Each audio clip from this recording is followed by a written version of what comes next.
ॐ अज्ञानतिमिरान्धस्य ज्ञानाञ्जनशलाकया चक्षुरुन्मिलितं येन तस्मै श्रीगुरवे नमः।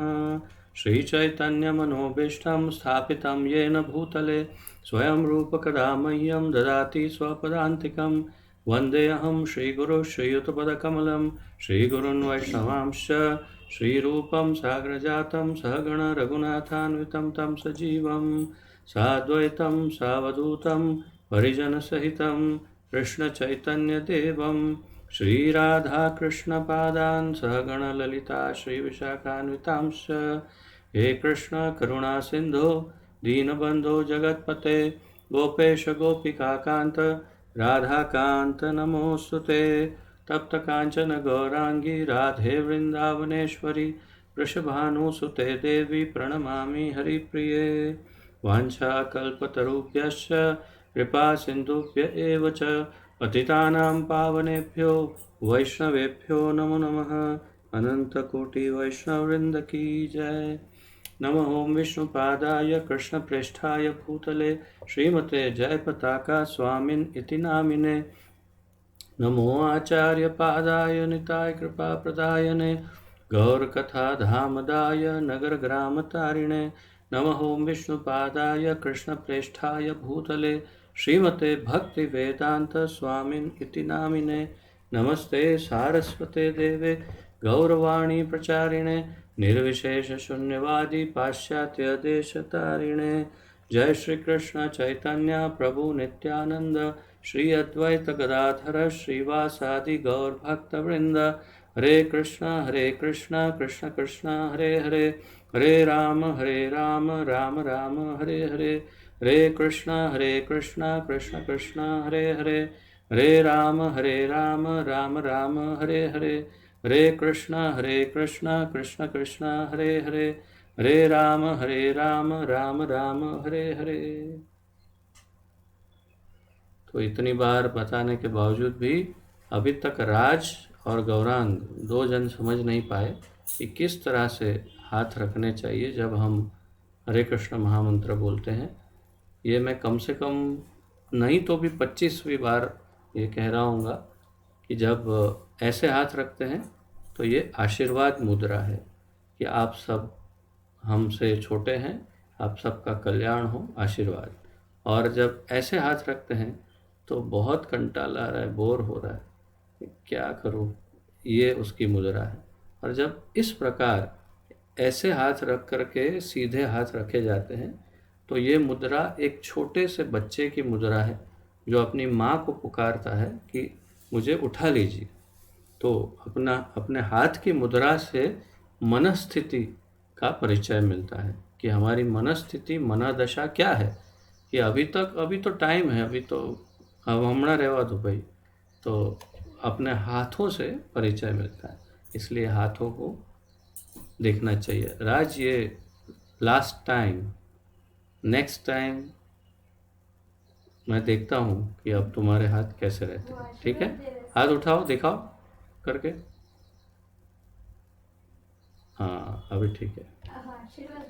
नहीं, वो आशीर्वाद नहीं दे रहा, वो बोर हो रहा था। ऐसे ऐसे ऐसे हाथ ऐसे ऐसे हो आप सबका बहुत बहुत स्वागत है आज के इस अत्यंत महत्वपूर्ण दिव्य रोमांचक आनंदमय ज्ञानमय कार्यक्रम में, जिसके अंतर्गत हम श्रीमद् भगवद गीता यथारूप का अध्ययन सम्मिलित रूप से कर रहे हैं, जो हमारे इस्कॉन के संस्थापक आचार्य श्री श्रीमद् अभय चरणारविंद भक्तिवेदांत स्वामी श्रील प्रभुपाद जी ने लिखा है। तो जहाँ से कल विराम लिया था वहीं से आगे बढ़ते हैं।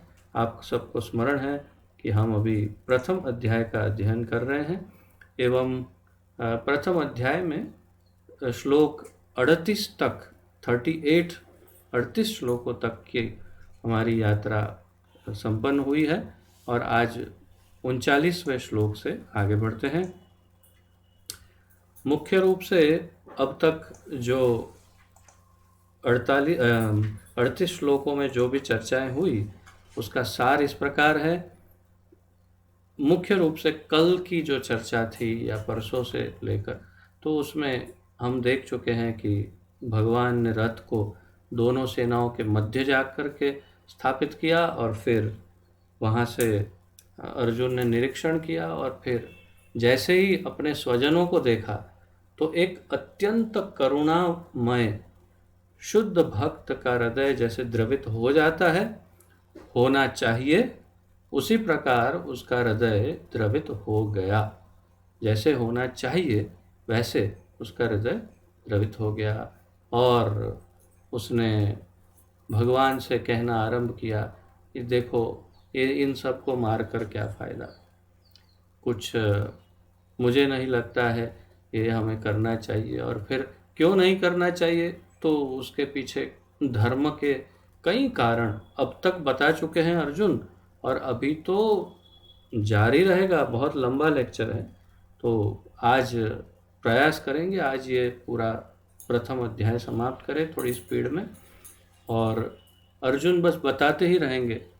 लाइट आ गई शायद, मुझे ऐसा लगा। तो अर्जुन बताते ही रहेंगे कि क्यों नहीं करना चाहिए युद्ध। तो आइए उसका जो ज्ञान है, और ज्ञान गलत नहीं है, परंतु व्यक्ति और परिस्थिति ठीक नहीं, अर्थात ज्ञान ठीक है परंतु ये उसके लिए एप्लीकेबल नहीं है, उपयुक्त नहीं है जो ज्ञान वो दे रहा है। तो आइए 39वें श्लोक से आगे बढ़ते हैं। कुलक्षये प्रणश्यन्ति कुलधर्माः सनातनाः धर्मे नष्टे कुलं कृत्स्नम् अधर्मो अभिभवत्युत। शब्दार्थ तात्पर्य, शब्दार्थ अनुवाद तथा तात्पर्य श्री श्रीमद् अभय चरणारविंद भक्ति वेदांत स्वामी श्रील प्रभुपाद जी द्वारा। श्रील प्रभुपाद की जय।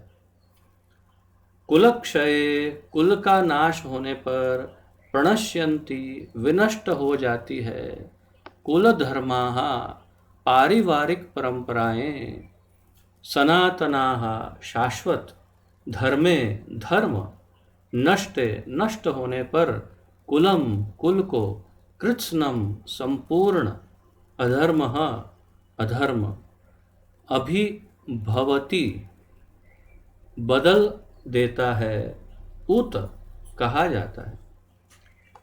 अनुवाद। कुल का नाश होने पर सनातन कुल परंपरा नष्ट हो जाती है और इस तरह शेष कुल भी अधर्म में प्रवृत्त हो जाता है। तो अर्जुन अब उनका ज्ञान आगे बढ़ा रहे हैं। तो थोड़ा सा पीछे से चलते हैं कि क्या क्या उन्होंने कहा अर्जुन ने, तो हमें जल्दी समझ में आएगा कि ये अभी आज जो कह रहे हैं वो क्या कह रहे हैं। तो पीछे वे कह रहे थे, यदि हम ऐसे आतताइयों का वध करते हैं तो हम पर पाप चढ़ेगा। ये 37वां श्लोक है, हाँ 36वें श्लोक में। अतः यह उचित नहीं होगा कि हम धृतराष्ट्र के पुत्रों तथा उनके मित्रों का वध करें। और इसलिए कहते हैं, हे लक्ष्मीपति कृष्ण, इससे हमें क्या लाभ होगा और अपने ही कुटुंबियों को मारकर हम किस प्रकार सुखी हो सकते हैं। फिर 37 में कहते हैं और 38 में, हे जनार्दन, यदि अपि लोभ से अभिभूत चित्त वाले ये लोग अपने परिवार को मारने या अपने मित्रों को से द्रोह करने में कोई दोष नहीं देखते, किंतु हम लोग जो परिवार के विनष्ट करने में अपराध देख सकते हैं, ऐसे पाप कर्मों में क्यों प्रवृत्त हो। इनको तो समझ नहीं है पर हमें तो समझ है, धर्म का ज्ञान है, हम धर्म प्रिय है, तो हमें क्यों ऐसा कार्य करना चाहिए। और फिर आज के श्लोक में कह रहे हैं, कुल का नाश होने पर सनातन कुल परंपरा नष्ट हो जाती है। सत्य है, जब आखिरी बच्चा या जितने भी परिवार के जितने पुरुष हैं सब नष्ट हो जाते हैं किसी प्रकार, तो क्या होता है, पूरी जो कुल परंपरा है, वो भी सनातन अर्थात काफ़ी समय से चली आ रही जो कुल परंपरा है, वो नष्ट हो जाती है। आप कभी द्वारिका जाओ और वहाँ पर आपको जो पुजारी या ब्राह्मण बाहर बैठते हैं, उन ब्राह्मणों के पास जाएंगे तो आपको कहेंगे कि आपका कुल कौन सा है, नाम क्या है, सरनेम क्या है आपकी, और फिर बताएंगे कि आपके कितने आपके जो बाप दादा हैं वो कितनी पीढ़ियों तक, हजारों वर्षों तक कौन कौन यहाँ दर्शन करने आया था, उसकी पूरी नामावली वो आपके सामने रख देते हैं। तो अब ऐसा क्यों?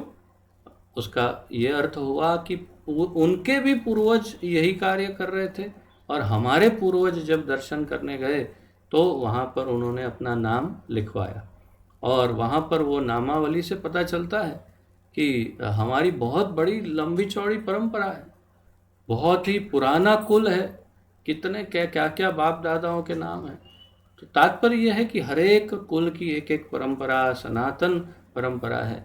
अगर जैसे मान लेते हैं, मानना क्या है, सत्य है कि हमारे कुल में मैं एक लौता लड़का हूँ, मैं सबसे ज्येष्ठ, क्योंकि मेरे छोटा तो कोई है ही नहीं, तो सबसे बड़ा। मेरे पिताजी सबसे ज्येष्ठ, उनके पिताजी सबसे बड़े, और इस प्रकार यदि देखने जाए तो वो पूरे के पूरे कुल में मैं ही हूँ आखिरी।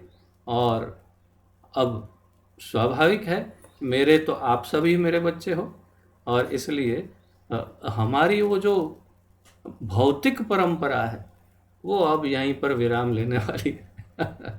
तो हो गया। तो इस प्रकार यहाँ तो युद्ध में यदि मारे जाते हैं तो क्या होगा, सनातन कुल परंपरा नष्ट हो जाती है, प्रभुपाद अर्जुन कहते हैं। और इस तरह शेष कुल भी अधर्म में प्रवृत्त हो जाता है। शेष कुल में क्या बचेगा? या तो छोटे बच्चे कोई हो तो, या फिर महिलाएं ही बचेंगी, और जो महिलाएं हैं वो सब, क्योंकि उनकी देखभाल और रक्षा करने के लिए कोई नहीं है, इसलिए कुल अधर्म में प्रवृत्त हो सकता है। आगे आगे इसके बाद वाले श्लोक में और स्पष्टता से कहेंगे इसी बात को अर्जुन। तात्पर्य, वर्णाश्रम व्यवस्था में धार्मिक परंपराओं के अनेक नियम हैं, जिनकी सहायता से परिवार के सदस्य ठीक से उन्नति करके आध्यात्मिक मूल्यों की उपलब्धि कर सकते हैं। वर्ण आश्रम व्यवस्था सबसे इसमें सबसे महत्वपूर्ण पॉइंट है वर्णाश्रम। वर्ण तथा आश्रम, 4 वर्ण 4 आश्रम। आप सबको इसका ज्ञान है शायद, नए बिल्कुल हैं उनको शायद थोड़ा विस्मृति भी हो गई हो, लेकिन पुराने भक्त अच्छी तरह जानते हैं वर्ण आश्रम क्या है। 4 वर्ण, ब्राह्मण क्षत्रिय वैश्य और शूद्र, और 4 आश्रम, ब्रह्मचारी, मैं क्रम अनुसार नहीं बोला, ब्रह्मचारी, गृहस्थ, वानप्रस्थ और सन्यासी, ये क्रम अनुसार। और इस क्रम में शूद्र, वैश्य, क्षत्रिय और ब्राह्मण, मतलब नीचे से ऊपर जाएंगे तो ये वर्ण आश्रम की व्यवस्था में धार्मिक परंपराओं के अनेक नियम हैं। अब प्रश्न ये होता है कि वर्णाश्रम व्यवस्था हो तब तो धार्मिक परंपरा आएगी ना। मेरी पीढ़ी को, हम लोगों को याद है, हमने दोनों में थोड़ा थोड़ा पैर रख लिया, इसलिए मेरी उम्र के जितने हैं उनको दोनों का थोड़ा थोड़ा अनुभव होगा। भौतिक संसार में तो अभी देख ही रहे हैं, आप किसी को जाके पूछो कि तेरे परदादा का नाम बता, बोलेंगे थे परदादा, मुझे तो थोड़ा डाउट है, मुझे तो साइंटिफिकली प्रूफ चाहिए कि मेरे परदादा थे, ये पूछेंगे। और उसको पूछो कि तुम्हारे गोत्र का नाम बताओ। तो गोत्र ये क्या होता है? हमें ये शब्द ही पहली बार सुन रहा हूँ। गोत्र क्या होता है? क्षमा करें, लेकिन शास्त्रों में एक श्लोक है जिसमें कहा है कि जो यदि कोई कुल दीपक या मूल रूप से भगवान का भक्त यदि उत्पन्न ना हो तो वो मूत्र के समान है। शास्त्रों में ये श्लोक है। और प्रभुपाद जी समझाते हैं कि क्यों ऐसा श्लोक है कि जो आध्यात्मिक जीवन के प्रति आकर्षित ना हो, भगवान का भक्त ना हो और ज्ञानी विद्वान ना हो, वो मूत्र के समान है। क्यों? क्योंकि उस श्लोक में समझाया है कि जो वीर्य है वो तथा मूत्र दोनों एक ही स्थान से उत्पन्न होते हैं। मूत्र का विसर्जन किया जाता है, त्याग, उसकी कोई अहमियत नहीं, वैल्यू नहीं, मूत्र त्याग होता है। और वीर्य से संतान उत्पन्न होती है, परंतु यदि संतान योग्य ना हो तो फिर वो मूत्र के ही समान है जो त्याग के योग्य है। और यदि वो मूत्र ना हो, मूत्र के समान ना हो, तो वो पुत्र होना चाहिए। पुत्र अर्थात जो पू नाम के नरक से त्रायते इति, तो जो पू नाम का जो नरक है, उस नरक से जो हमारे माता पिता और सारे पितरों का तारण कर सके, उसे पुत्र कहते हैं। तो ये शास्त्र कहते हैं कि या तो पुत्र होता है या फिर मूत्र होता है, दोनों के अलावा और कुछ नहीं। तो तात्पर्य ये है कि ये आजकल की जो कुछ प्रजा है, जिनको आप गोत्र पूछो तो वो भी पता नहीं, तो फिर वो मूत्र के समान ही है। जिनको अपना गोत्र पता नहीं, परदादा के नाम पता नहीं, कुल का कोई अता पता नहीं, तो फिर क्या फ़ायदा है।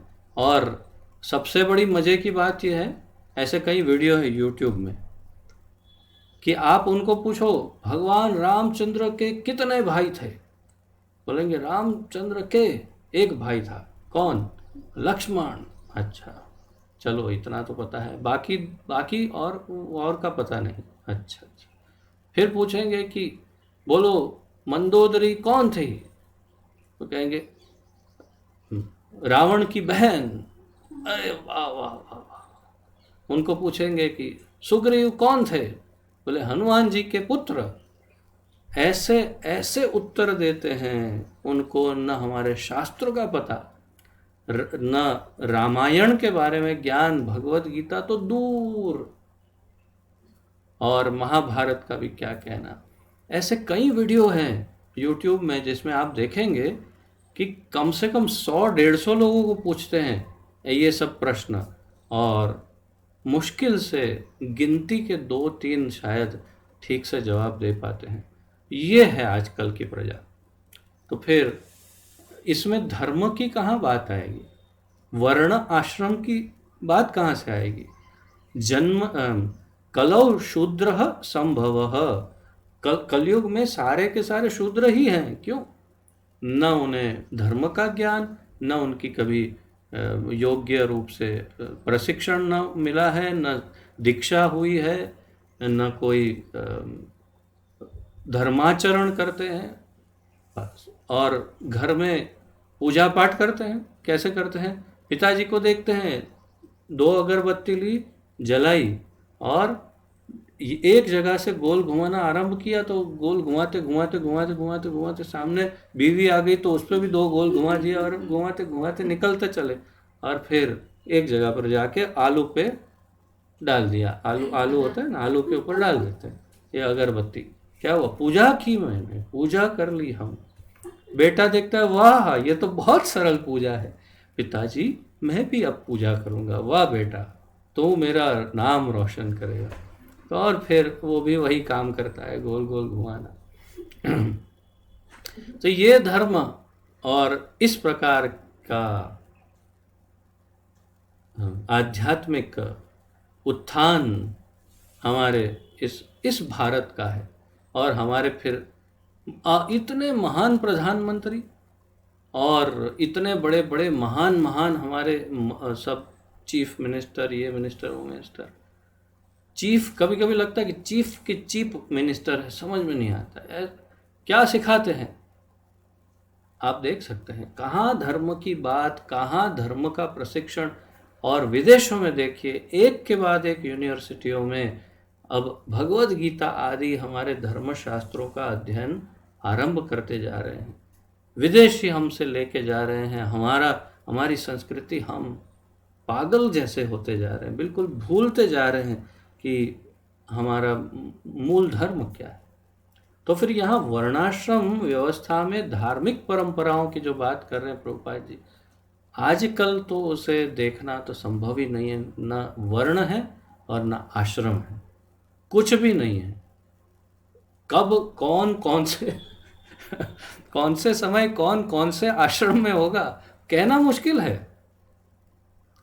मुश्किल है। अभी इंटरनेट पे पढ़ रहा था मैं, 39 वर्ष का एक व्यक्ति दादा बन गया, 39 वर्ष की उम्र में दादाजी बन गया।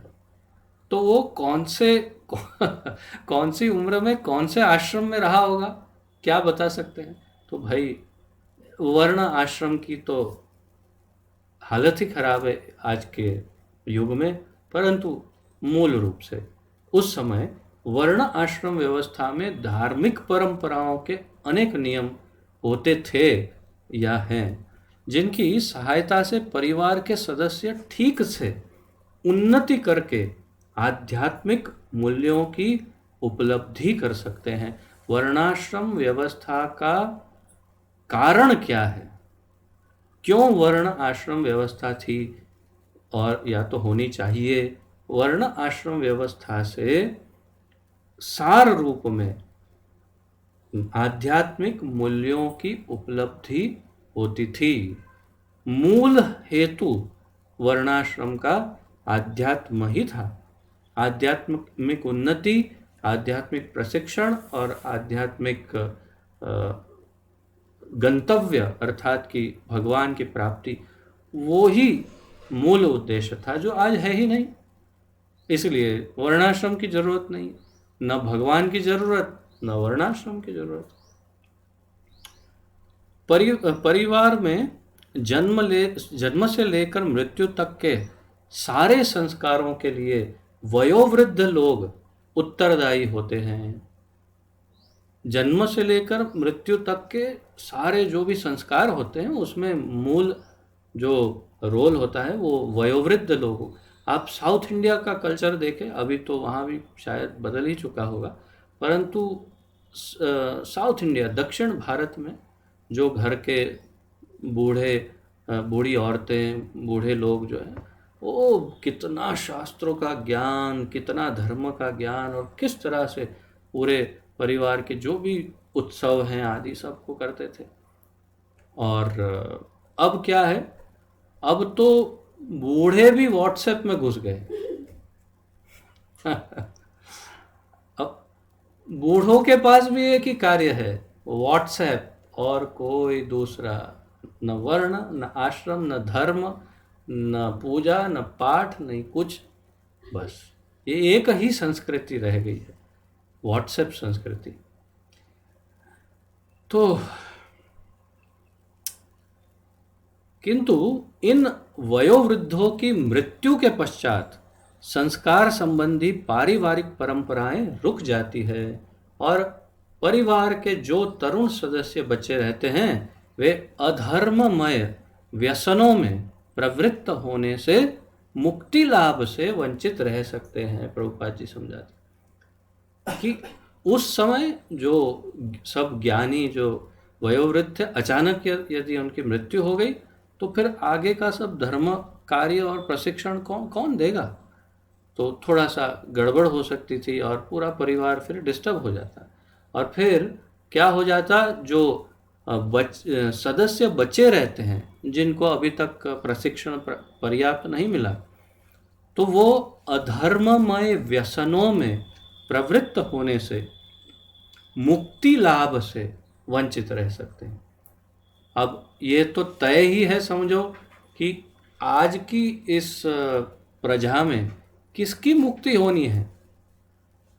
को धर्ममय क्या है वो ढूंढो, अधर्ममय की तो बात ही छोड़ दो, धर्ममय कुछ करते हैं पहले वो ढूंढो। क्या ऐसा है कि जो धार्मिक है या धर्ममय है, वो नहीं मिलेगा। इसलिए समझ लो इनका मुक्ति लाभ तो कहाँ है। अतः किसी भी कारणवश परिवार के वयोवृद्धों का वध नहीं होना चाहिए। ये एक सामान्य नियम वर्णाश्रम धर्म का है। 40वां श्लोक। अधर्माभिभवात् कृष्ण प्रदुष्यन्ति कुलस्त्रियः स्त्रीषु दुष्टासु वार्ष्णेय जायते वर्ण संकरः। शब्दार्थ। अधर्म अधर्म अभिभावत, क्षमा करें, अभिभवात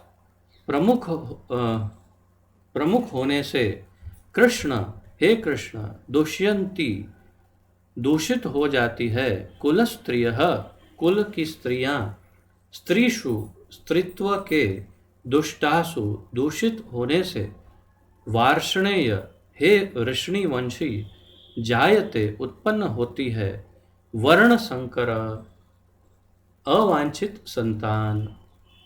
अनुवाद। तो अब भी अर्जुन ही धर्म का उपदेश जारी है, धर्म का उपदेश दे रहे हैं, कृष्ण को समझा रहे हैं कि देखो ये सब करने से क्या होगा। हे कृष्ण, जब कुल में अधर्म प्रमुख हो जाता है तो कुल की स्त्रियां दूषित हो जाती है, और स्त्रीत्व के पतन से हे वृष्णिवंशी अवांछित संतानें उत्पन्न होती है।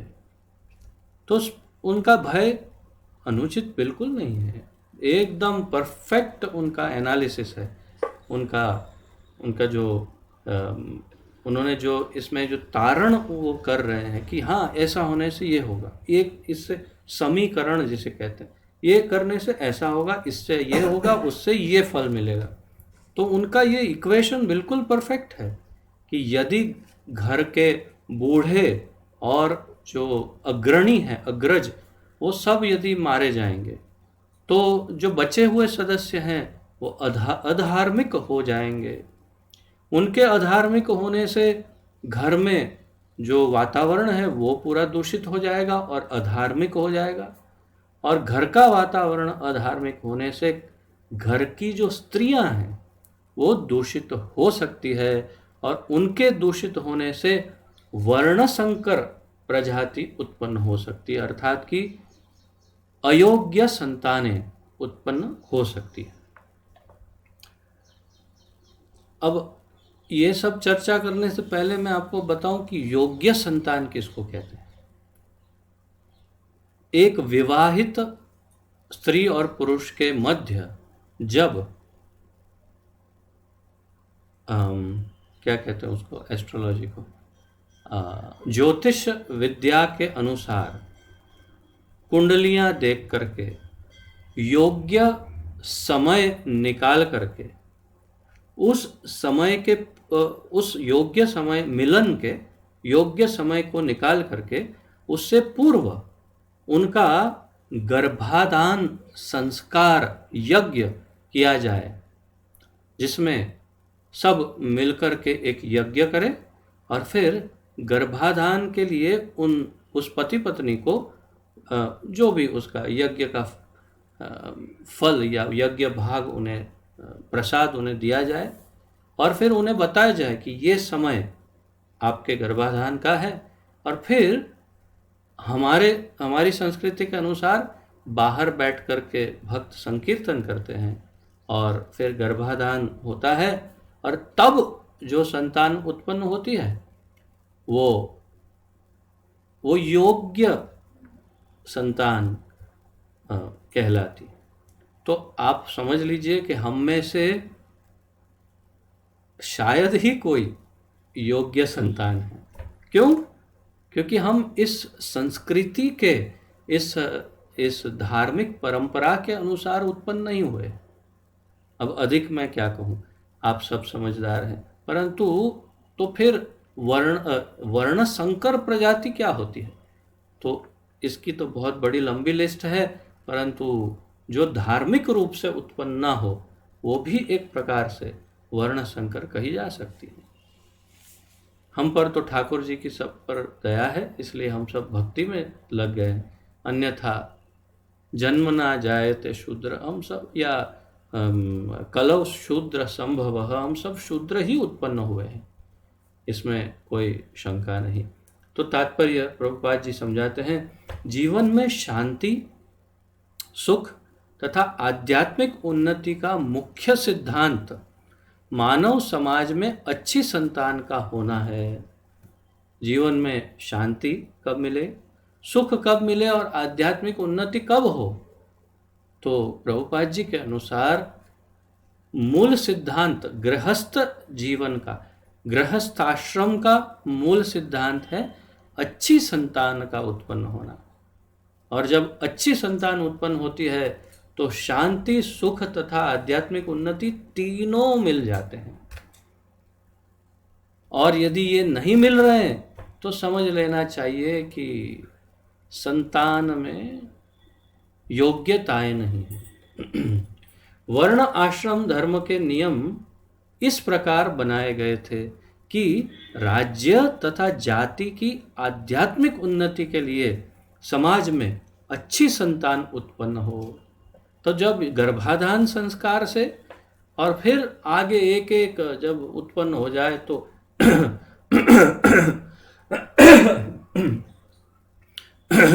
अन्नप्राशन आदि एक एक संस्कार करते करते करते जब पूर्ण रूप से संस्कारी हो जाए पुत्र, संस्कारी हो जाए, पुत्र हो जाए, तब फिर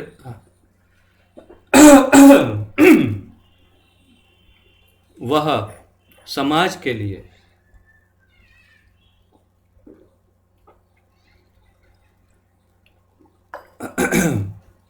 हितकारी साबित सिद्ध हो सकता है। ऐसी संतान समाज में स्त्री के सतीत्व और उसकी निष्ठा पर निर्भर करती है। तो ऐसी संतान कब उत्पन्न होती है? स्त्री के सतीत्व और निष्ठा के ऊपर इसका आधार है। यदि स्त्री सती नहीं, यदि स्त्री निष्ठावान नहीं, यदि वो अपने पति के प्रति संपूर्ण समर्पित और क्या कहते हैं उसको, चेस्ट वाइफ हिंदी में, पवित्र और faithful, what's the Hindi word faithful,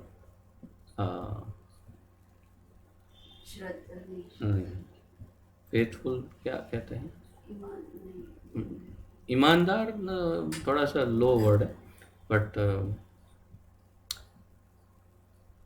आप में से कोई किसी को स्मरण हो रहा है? हाँ, वफादार, वफादार, वफादार भी एक्चुअली थोड़ा लो वर्ड है, परंतु एक अच्छा शब्द है जो अब नहीं आ रहा है।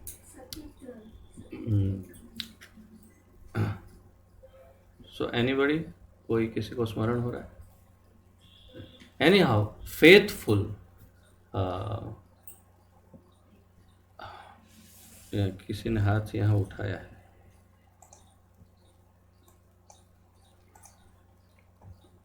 अक्षय, बताइए, बोलिए जल्दी। हरि बोल अक्षय प्रभु। हाँ, चले गया तो कोई बात नहीं। ऐसा होता है कभी कभी। देखिए, किसी तरह से ठाकुर जी की इच्छा, वो शब्द स्मरण, बोलिए। पतिव्रता ऐसा नारी। पतिव्रता तो बहुत ज़्यादा भारी शब्द है। पतिव्रता नारी, बात तो ठीक है लेकिन शब्द बहुत ज़्यादा भारी है। मैं तो सिंपल फेथफुल कह रहा हूँ। जैसे वफादार शब्द है, अ, उसी प्रकार। लेकिन ये शब्द उचित, वफादार शब्द उतना ज़्यादा अच्छा शब्द नहीं, परंतु वफादार, अपने पति के प्रति वफादार हो जो पूर्ण रूप से, और बेवफा ना हो, अर्थात आप सब जानते हैं। तो मुख्य रूप से उसके दो बातें सत्यत्व और उसकी निष्ठा पर निर्भर करती है। जिस प्रकार बालक सरलता से कुमार्गगामी बन जाते हैं, उसी प्रकार स्त्रियां भी पतनोन्मुखी होती है। प्रभुपाद जी कह रहे हैं कि जैसे बच्चे आसानी से विचलित हो जाते हैं या कुमार्गी बन सकते हैं, उनको भ्रमित किया जा सकता है, भ्रष्ट किया जा सकता है बच्चों को, उसी प्रकार स्त्री, और मैं तो इतने वर्षों से प्रभुपाद जी के लेक्चर सुन रहा हूँ कि पुस्तकें पढ़ रहे हैं, तो उनका जो सार है वो ये समझाते हैं कि बच्चों में और स्त्रियों में वास्तव में बहुत कम अंतर होता है। किस प्रकार? आप कहेंगे अरे ये कैसे? हाँ, स्त्रियां बच्चों की तरह ही बिल्कुल निर्दोष या मासूम या अबोध कह सकते हैं, बिल्कुल बचपने की तरह उनमें गुण होता है, लक्षण होते हैं। और स्वाभाविक है कि ये स्त्रियां कहने से संसार की सारी स्त्री नहीं आ जाती, सभी में कोई ना कोई अपवाद जिसे कहते हैं होता ही है कि कोई अलग होता है, परंतु मुख्य रूप से सारी माताएं, स्त्रियां बच्चों की तरह होती है। और इसलिए जैसे बच्चों को सरलता से भ्रमित किया जा सकता है, वैसे स्त्रियों को भी उसी प्रकार स्त्रियां भी पतनोन्मुखी होती है, अर्थात पतन की ओर उनको मोड़ा जा सकता है, उनके ब्रेन वॉश किए जा सकते हैं। और प्रभुपाद जी से जो मैंने अब तक सुना है वो आपको बता रहा हूँ। प्रभुपाद जी समझाते हैं कि विदेश में स्त्रियों को मुक्त रूप से भोगने के लिए स्त्री कामी पुरुषों ने स्त्रियों को स्वतंत्रता का एक क्या कहते हैं मार्ग उनको हाथ में दे दिया। स्त्री स्वतंत्रता या नारी स्वतंत्रता, नारी मुक्ति, स्त्रियों के अर्थात, और समानता, ये दो चीज़ें प्रभुपाद जी हम उनके लेक्चरों में कई बार, हजारों बार बोल चुके होंगे कि एक स्त्री की स्वतंत्रता और समानता का ये जो अभियान है वो किसने शुरू किया? तो जो मुक्त रूप से स्त्रियों का भोग करना चाहते हैं उन्होंने ही आरंभ किया, क्योंकि जानते हैं कि स्त्रियां बहुत जल्दी भ्रमित हो जाएंगी और उनको उकसाया जा सकता है, और स्त्रियां फिर इक्वल राइट्स, वीमेन राइट्स, और हम स्वतंत्र हो जाएंगे, बहुत अच्छा। और फिर क्या होगा? हमारे क्रिमिनल रिकॉर्ड्स में आप देखिए, पिछले 200, 300, 400 वर्ष में देख लीजिए, रेप्स या रेप जैसे जो भी स्त्रियों के साथ जो घटनाएं घटती है, उन सभी घटनाओं का आप टोटल देखिए, पहले अधिक होता था या अब अधिक होता है। जितनी स्त्री मुक्त होने का प्रयास कर रही है, उतने ही उनके साथ दुराचार तथा वे स्वयं भी अत्यंत भ्रमित हो जाती है। और ये आप देखिए आजकल की संस्कृति के बारे में तो कुछ भी कहा नहीं जा सकता। कम से कम हम जो धार्मिक लोग हैं, हमारे लिए तो उसमें कुछ भी नहीं रखा है, कुछ नहीं रखा है, ऐसी संस्कृति हो गई। तो उसमें स्त्रियों का हाथ नहीं है। स्वाभाविक है क्योंकि सम्मति के बिना ऐसा नहीं हो सकता उनका। तो क्यों हुआ ये? इसलिए क्योंकि उनको भ्रमित किया गया और ये भ्रमित हो गई। प्रभुपाद जी ने बहुत अलग अलग ढंग से ये सब कुछ बहुत बार समझाया है, और इसीलिए हमारे इस्कॉन की माताएं, विशेष रूप से प्रभुपाद की सारी शिष्याएं, सर पर पल्लू रखकर, पूरे शरीर के अंग अंग को ढककर, बहुत सुंदर साड़ी में हमेशा, बहुत सिंपल साड़ी में हमेशा सज रहती थी। और जैसी हमारी पूर्वजों की जैसी संस्कृति थी स्त्रियों की, उसी संस्कृति को उन्होंने हमेशा प्रदर्शित किया। इसलिए मैं हमारे ग्रुप के सभी भक्तों से हमेशा निवेदन करता हूँ कि माताओं को हमेशा अपना शरीर और सर संपूर्ण रूप से ढका रखना चाहिए, और इसमें उनके प्रति एक सामान्य रूप से सहज ही उनके प्रति सम्मान की भावना आती है। और जब माताओं के शरीर पर ठीक से कपड़े ना हो, तो चाहे वो कोई भी क्यों ना हो, उनके प्रति सहज सम्मान की भावना नहीं आती है। ये, और स्त्रियों को ही स्त्रियों के प्रति सहज सम्मान नहीं आता, क्योंकि उनके वस्त्र से। तो तात्पर्य यह है कि ऐसे बहुत सारी बातें हैं। यहाँ पर प्रभुपाद जी क्या बताते हैं उस पर आप अब ध्यान देते हैं। और वैसे मैं आपको जो कुछ बता रहा था वो सब कुछ प्रभुपाद जी ही बताते हैं, और वही अब आगे पढ़ते हैं जो प्रभुपाद जी यहाँ बता रहे हैं। तो स्त्रियां इसी प्रकार बच्चों की तरह सरलता से पतनोन्मुखी हो सकती है। अतः बालकों तथा स्त्रियों दोनों को ही समाज के वयोवृद्धों का संरक्षण आवश्यक है। प्रभुपाद जी ने अनेक बार समझाया, ये शास्त्र में ये लिखा हुआ है, वो श्लोक मुझे स्मरण नहीं, परंतु स्पष्ट रूप से शास्त्र में लिखा है कि बचपन में पिता के पास, अपनी युवा अवस्था और कुछ समय तक पति के पास, और यदि पति न रहे तो ज्येष्ठ पुत्र के पास स्त्री को हमेशा रहना चाहिए, संरक्षित होकर के रहना चाहिए। उनको दबाया नहीं जा रहा है, उनको संरक्षण प्रदान करना चाहिए। ये समाज का उत्तरदायित्व है, और स्त्री का उत्तरदायित्व है कि वो इस सामाजिक व्यवस्था का स्वीकार करे कि बचपन में पिता के संरक्षण में, जवानी में और काफ़ी कुछ उम्र तक पति के संरक्षण में, और बाद में पुत्र, ज्येष्ठ पुत्र या फिर पुत्रों के संरक्षण में रहे अपने जीवन के अंत तक। ये हमारे शास्त्रों में इसका स्पष्ट वर्णन है। तो इसलिए प्रभुपाद जी कहते हैं बालकों तथा स्त्रियों को ही समाज के वयोवृद्धों का संरक्षण आवश्यक है। स्त्रियां विभिन्न धार्मिक प्रथाओं में संलग्न रहने पर व्याभिचारिणी नहीं होंगी।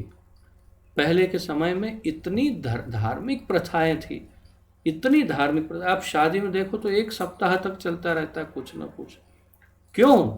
सारी स्त्रियों को उन धार्मिक प्रथाओं में हमेशा व्यस्त रखने के लिए, जब वो उससे मुक्त हो जाएंगी, कोई धार्मिक, कोई कुछ नहीं, तब उसके पास एक ही चीज़ रह जाएगी, व्हाट्सएप। और फिर व्हाट्सएप से, फेसबुक से आरंभ हो जाएगा, फिर यहाँ इसका कनेक्शन, उसका कनेक्शन, ये वो, फिर बाद में शॉपिंग मॉल और सिनेमा और ये और वो, और संपूर्ण रूप से पूरा का पूरा, पूरी संस्कृति ही नष्ट। तो यहाँ पर प्रभुपाद जी समझा रहे हैं कि धार्मिक प्रथाएं बड़ी आवश्यक होती है ताकि घर की स्त्रियां उसमें संलग्न रहे। चाणक्य पंडित के अनुसार सामान्यतया स्त्रियां अधिक बुद्धिमान नहीं होती, अतः वे विश्वसनीय नहीं है। चाणक्य पंडित लिखते हैं कि स्त्रियां पुरुषों के समान सामान्यतः, ये जनरल रूल है। एक बात बहुत स्पष्ट है, कभी प्रभुपाद जी को किसी शिष्य ने पूछा तो ये सब स्त्रियों के बारे में क्या कहेंगे जो हमारी संस्था में है।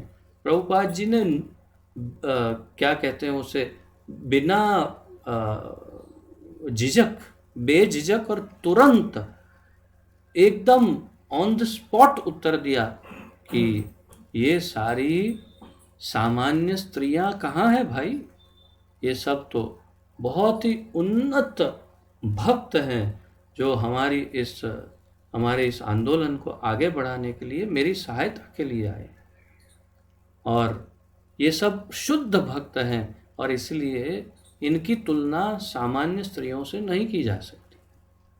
तो आप सब भी, आप में से जो भी माताएं हैं, वो आप सबकी भी वास्तव में सामान्य लोगों के साथ तुलना नहीं की जा सकती, क्योंकि आप सब भक्त हृदय हैं, आप सबके हृदय में ठाकुर जी का निवास है, और इसीलिए आप सामान्य नहीं, परंतु सामान्यतया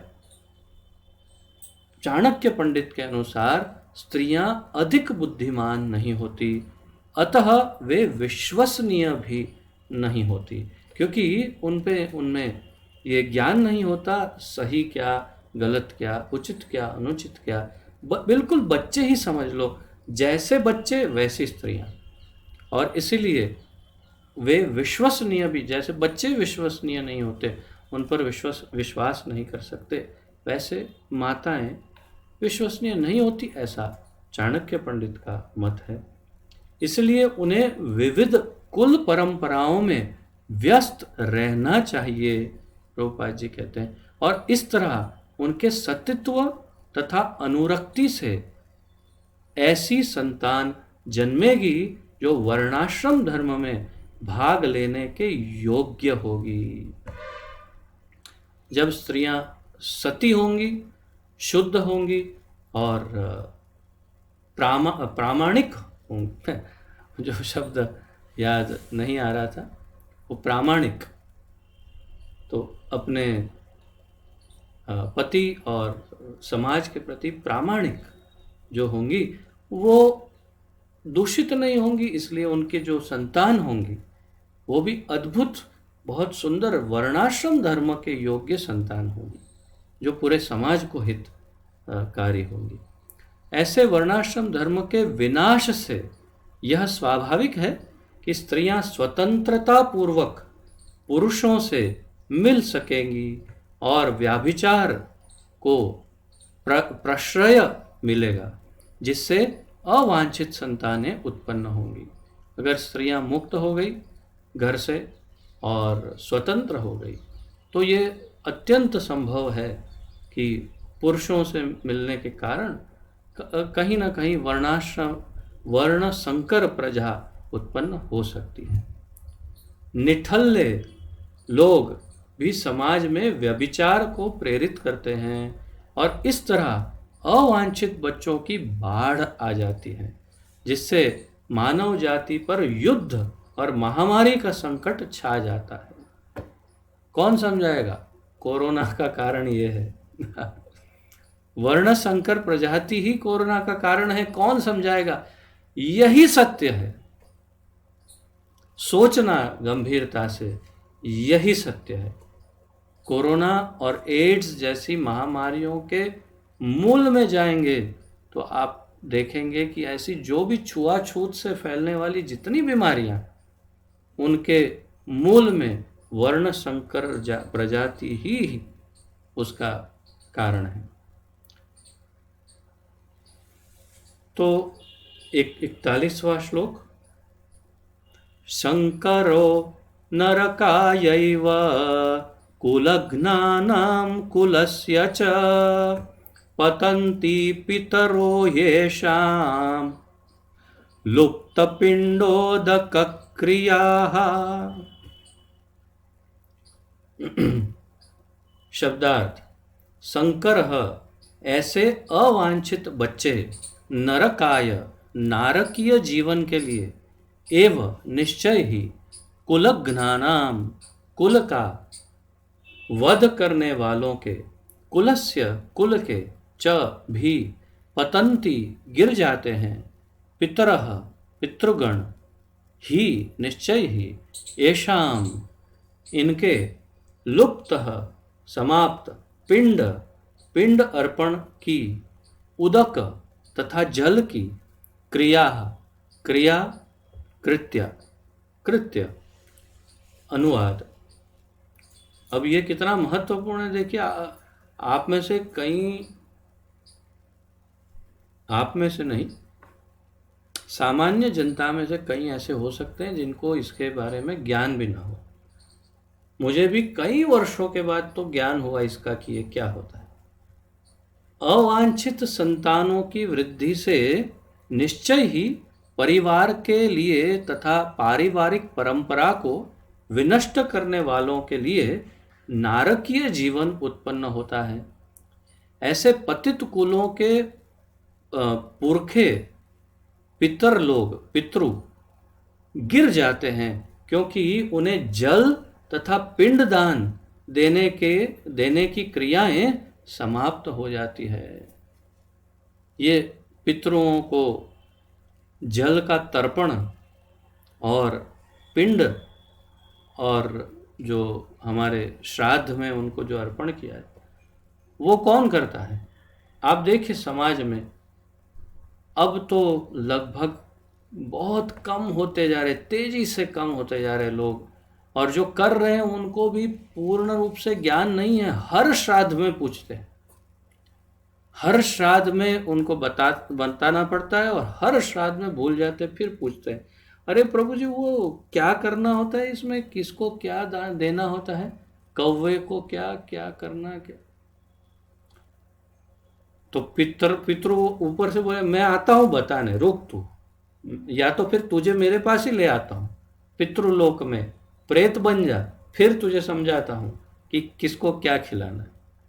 और मैं कुछ दिन पूर्व आपको बता रहा था, नियम अनुसार पितृलोक में वर्ष में एक ही बार पितृ को जल प्राप्त होता है, और वो भी उनके श्राद्ध के दिन, जब उनके वंशज उन्हें जल तर्पण, जब जल अर्पण करते हैं, तर्पण करते हैं, तो उनको जल, जी भर के जल पीते हैं, और फिर पूरा वर्ष उस पर ही निकालते हैं। पितृलोक में बड़े कष्ट हैं, वो कोई बहुत उन्नत लोक नहीं है, कष्ट लोक है। और अगर वो भी नहीं दिया जाए तो इतनी बड़ी बड़ी गालियां देते हैं पितृ, और श्राप देते हैं, और इसीलिए बोलते हैं पितृ नड़े छे भाई, यानी विधि करावी पड़શે। तो पितृ क्यों नड़ेंगे? क्योंकि कुछ करते ही नहीं हो उनके लिए, न पिंडदान, न तर्पण, न कुछ नहीं। हम तो नहीं मानते, हम तो ये समाज में ज्वाइन हो गए, हम उस समाज में हैं, इसलिए हम ये नहीं मानते। हाँ, बाद में मनवाएगा वो तुमको उल्टा लटका के, जब तुम प्रेत बन जाओगे तब। तो इस प्रकार, तो फिर से सुनते हैं अनुवाद।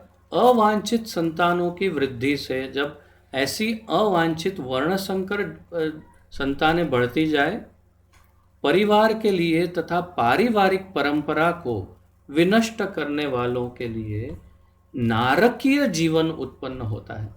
विदेश में कुछ कंट्रीज में आप देखिए, वास्तव में नरक क्यों देखना, नरक के बारे में क्या सुनना। जीवित नरक का उदाहरण हमारी ही धरती पर अनेक जगहों पे है।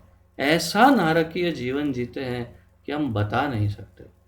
आप उसका संशोधन कर सकते हैं, क्या क्या कैसा जीवन जीते हैं।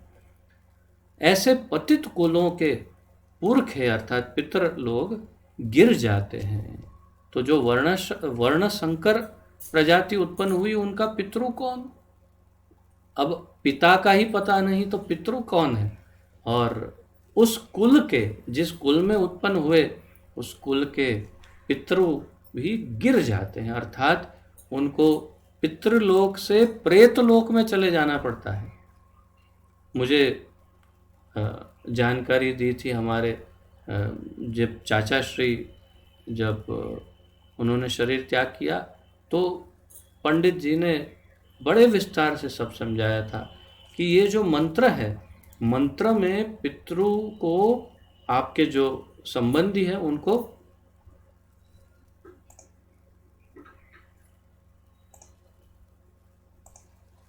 तो मुझे वो पंडित जी ने, ब्राह्मण ने मुझे समझाया कि जो पिंडदान जिस मृतक के लिए किया जाता है, या पिंडदान क्या, उनकी जो भी विधि की जाती है, जैसे 10वां, 11वां, 12वां और 13वां, तो वो विधि करने से पूर्व या विधि करते समय जब उनको उद्देशित किया जाता है शास्त्रों के अनुसार, तो उन्हें प्रेत कहकर पुकारा जाता है। तो ये शास्त्र के नियम है कि वो तब तक प्रेत है, जिसे हम भूत कहते हैं, प्रेत है जब तक उनका पिंडदान और तर्पण और उनका 11वां 12वां ये सब न हो, 12वां मुख्य रूप से, तब तक उन्हें प्रेत कहा जाता है। और वो ब्राह्मण कह रहे थे कि वो घर का जो दरवाजा होता है, उस घर के दरवाजे पर उल्टे लटकते रहते हैं वो, ऐसा शास्त्रों में नियम है। तो आप ये सोचिए कि कितने दरवाजों पर कितने उल्टे लटके होंगे, जिनका किसी ने न पिंडदान किया न तर्पण किया और इत्यादि। तो उनकी मुक्ति कैसे हो? और जब वर्ण संकर प्रजाति बढ़ती जाए तो फिर उनको कहे भाई आपको तो हमारा तो कुल ही पता नहीं है, तो हम किसका तर्पण करें और किसको क्या अर्पण करें भाई, हमारे पितृ कौन है पता नहीं। तो ऐसी स्थिति उत्पन्न हो सकती है, ऐसा अर्जुन समझा रहे हैं। और फिर उनके पितृ भी गिर जाते। तात्पर्य प्रभुपाद जी समझाते हैं, सकाम कर्म के विधि विधानों के अनुसार कुल के पितरों को समय समय पर जल तथा पिंड दान दिया जाना चाहिए। यह दान विष्णु पूजा द्वारा किया जाता है, क्योंकि विष्णु को अर्पित भोजन के उच्चिष्ट भाग प्रसाद के खाने से सारे पाप कर्मों से उद्धार हो जाता है। ये भी सत्य है कि उन्होंने, ब्राह्मण ने जो विधियां करवाई उसमें मुख्य रूप से विष्णु का पूजन होता है, और विष्णु प्रसाद फिर उस जीव को अर्पण होता है, और फिर वे, उनको ऐसा माना जाता है कि वे पितृलोक में चले गए, अन्यथा मुक्त भी हो गए हो तो अपनी भक्ति से, तो वो तो बात ही अलग है। परंतु विधि इस प्रकार है, उसके बाद ही वो विष्णु प्रसाद के बाद, विष्णु प्रसाद प्राप्त करने के बाद उनकी मुक्ति होती है। कभी कभी पितरगण विविध प्रकार के पाप कर्मों से ग्रस्त हो सकते हैं, और कभी कभी उनमें से कुछ को स्थूल शरीर प्राप्त न हो सकने के कारण उन्हें प्रेतों के रूप में सूक्ष्म शरीर धारण करने के लिए बाध्य होना पड़ता है। एग्जैक्टली वही बात प्रभुपाद जी कर रहे हैं कि वो अगर नहीं मिला पिंड विंड और उनके स्वयं के भी पाप हैं, तो फिर सब मिला जुला करके प्रेत योनि में ही भटकना पड़ता है। अतः जब वंशजों द्वारा पितरों को बचा प्रसाद अर्पित किया जाता है, तो उनका प्रेत योनि या अन्य प्रकार के दुखमय जीवन से उद्धार होता है। एक बात आज का लेसन कि हमारे सब पितरों को और कुछ नहीं तो श्राद्ध के समय हमारा कृष्ण प्रसाद, जो घर में ठाकुर जी का प्रसाद है, वो अवश्य अर्पण करना चाहिए। हमारे घर में भी वही करते हैं, श्राद्ध के समय उन्हें ठाकुर जी का प्रसाद अर्पण करते हैं, और उससे वो तुरंत मुक्त हो जाएंगे, उसमें कोई संशय नहीं। यही बात यहाँ प्रभुपाद जी कहेंगे। तो पितरों को इस तरह की सहायता पहुंचाना कुल परंपरा है, और जो लोग भक्ति का जीवन यापन नहीं करते उन्हें ये अनुष्ठान करने होते हैं। तो जो भक्त नहीं, उनको ये सब काफ़ी सारे अनुष्ठान, पिंडदान आदि करने पड़ते हैं। केवल भक्ति करने से मनुष्य सैकड़ों क्या हजारों पितरों को ऐसे संकटों से उबार सकते हैं। भागवत में कहा गया है। तो ये प्रभुपाद जी कह रहे हैं कि केवल एक भक्त जो है वो हजारों पितरों को मुक्त करवा सकता है। भागवत 11वें स्कंद के 5वें अध्याय का 41वां श्लोक है। देवर्षि भूताप्त नृणाम पितॄणाम न किं करो नायम ऋणिम च राजन सर्वात्मना यः शरणं शरणं शरणं शरणं शरण्यं गतो मुकुंदम परिहर्त कृतम। बहुत ही सुंदर श्लोक है, बहुत महत्वपूर्ण है, और जैसे ही मैंने इसका महत्व समझा तुरंत कंठस्थ कर लिया था। क्योंकि बहुत बड़ी बात, कोई भी कल को आपको कह दे कि आपका ये ऋण, उसका ऋण, उसका ऋण क्या हुआ, तो ये श्लोक से आप उत्तर दे सकते हैं। जो पुरुष अन्य समस्त कर्तव्यों का त्याग कर मुक्ति के दाता मुकुंद के चरण कमलों की शरण ग्रहण करता है और इस पथ पर गंभीरता पूर्वक चलता है, अर्थात भक्ति योग करता है, वह देवताओं, मुनियों, ऋषि मुनियों, सामान्य जीवों, स्वजनों, मनुष्यों या पितरों के प्रति अपने कर्तव्य या ऋण से मुक्त हो जाता है। श्री भगवान की सेवा करने से ऐसे दायित्व अपने आप ही पूरे हो जाते हैं। यदि हम भगवान की सेवा करते हैं तो अन्य सब की सेवा हो जाती है। यथा तरोर मूल निषेचनेन तृप्यन्ति तत् स्कंद भुजोपशाखा प्राणोपहारा च यथेन्द्रियाणाम तथैव सर्वाहरणम अच्युतेज्य। जैसे हम अच्युत कृष्ण की सेवा करते हैं सब तृप्त हो जाते हैं। अगर हम कृष्ण भक्त हैं तो सारे पितृ अपने आप मुक्त हो सकते हैं, तृप्त हो सकते हैं, इसमें कोई संशय नहीं। और काफ़ी सारे श्लोक हैं परंतु छोटे छोटे हैं, देखते हैं कहाँ तक आज ले जा सकते हैं। 42वां श्लोक। दोषैरेतैः कुलघ्नानां वर्णसंकरकारकैः उत्साद्यन्ते जातिधर्माः कुलधर्माश्च शाश्वताः। शब्दार्थ। दोषैहि, ऐसे दोषों से, एतैहि, इन सब, कुलघ्नानाम, परिवार नष्ट करने वालों का, वर्ण संकर, अवांछित संतानों के, कारकैहि, कारणों से, उत्साध्यन्ते, नष्ट हो जाते हैं, जाति धर्माः, सामुदायिक योजनाएं, कुल धर्माः, पारिवारिक परंपराएं, च भी, शाश्वताः, सनातन। अनुवाद। जो लोग कुल परंपरा को विनष्ट करते हैं और इस तरह अवांछित संतानों को जन्म देते हैं, उनके दुष्कर्मों से समस्त प्रकार की सामुदायिक योजनाएं तथा पारिवारिक कल्याण कार्य विनष्ट हो जाते हैं। समुदाय तथा परिवार का नाश हो जाता है, सारे कल्याण कार्य अपने आप नाश हो जाते हैं जिस कुल में वर्ण संकर उत्पन्न होते हैं। तात्पर्य, सनातन धर्म या वर्णाश्रम धर्म द्वारा निर्धारित मानव समाज के चारों वर्णों के लिए सामुदायिक योजनाएं तथा पारिवारिक कल्याण कार्य इसलिए नियोजित हैं कि मनुष्य चरम मोक्ष प्राप्त कर सके।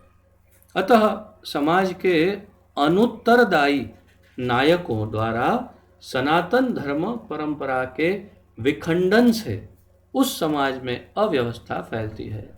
जो ऐसे लोग हैं जो धर्म में नहीं मानते, अधार्मिक वृत्तियां और अनैतिक जीवन जीते हैं, वो सनातन धर्म परंपरा के विखंडन से समाज में अव्यवस्था फैलाते हैं। फलस्वरूप लोग जीवन के उद्देश्य विष्णु को भूल जाते हैं। ऐसे नायक या खलनायक अंधे कहलाते हैं, और जो लोग इनका अनुगमन करते हैं वे निश्चय ही कुव्यवस्था की ओर अग्रसर हो जाते हैं या होते हैं। तो जो ऐसे लोग हैं जो नीति नियम, धार्मिक नियमों में नहीं मानते, धार्मिक सिद्धांतों में नहीं मानते, वे पूरे समाज को और कुल को भी नष्ट कर देते हैं। और फिर जो ऐसे लोगों को फॉलो करते हैं वो भी अपने अपने कुल और समाज को नष्ट ही करते हैं। 43 क्षमा की। उत्सन्न कुलधर्माणाम मनुष्याणाम जनार्दन, ये सब अर्जुन ही बोल रहे हैं। नरके नियतं वासो भवतीत्यनुशुश्रूमा। शब्दार्थ: उत्सन्न, विनष्ट, कुल धर्माणाम, पारिवारिक परंपरा वाले, मनुष्याणाम, मनुष्यों का, जनार्दन, हे कृष्ण, नरके, नरक में, नियतम, सदैव, वासः, निवास, भवति, होता है, इति, इस प्रकार, अनुशुश्रूम, गुरु परंपरा में से मैंने सुना है। ये थोड़ा महत्वपूर्ण है श्लोक, जिसमें प्रभुपाद जी बहुत अच्छा समझाते हैं। अनुवाद: हे प्रजापालक कृष्ण, मैंने गुरु परंपरा से सुना है कि जो लोग कुल धर्म का विनाश करते हैं वे सदैव नरक में वास करते हैं। तात्पर्य: अर्जुन अपने तर्कों को अपने निजी अनुभव पर न आधारित करके आचार्यों से जो सुन रखा है उस पर आधारित करता है। अर्जुन के संस्कृति और समझ और उसकी श्रद्धा यहाँ स्पष्ट हो रही है, क्योंकि अपने निजी तर्क वितर्क विचारों को प्रस्तुत न करके जो गुरु शिष्य परंपरा से उसने परंपरा में परंपरागत रूप से जो ज्ञान प्राप्त किया है उसके विषय में बोल रहा है। अपने मनोभाव विचारों को, तर्कों को प्रस्तुत नहीं कर रहा है।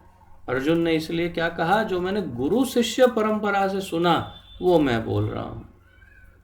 वास्तविक ज्ञान प्राप्त करने की यह विधि है।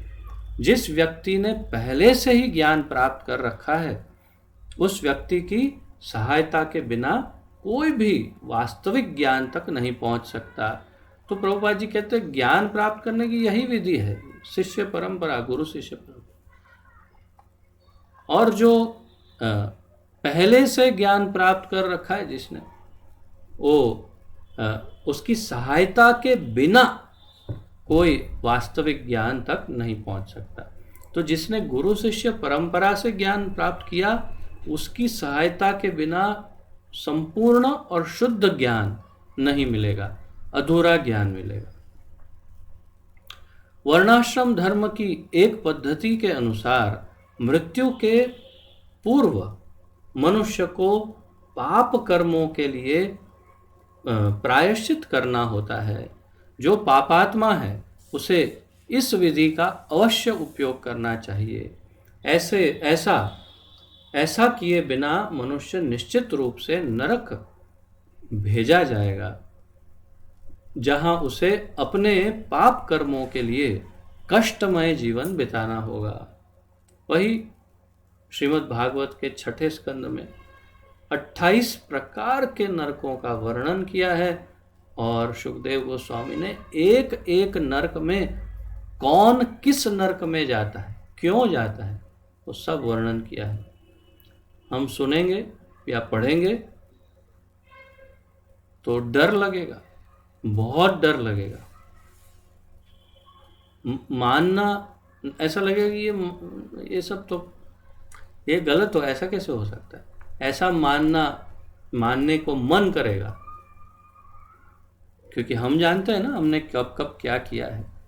अगर घर में कोई आए और यदि आप उसे दो वस्तु न दें, एक प्रथम आसन और एक ग्लास भरकर जल, ग्लास तो ग्लास है जो जैसे पीने का जल, और आसन यदि न दे तो उसके लिए स्पेशल नरक है तैयार।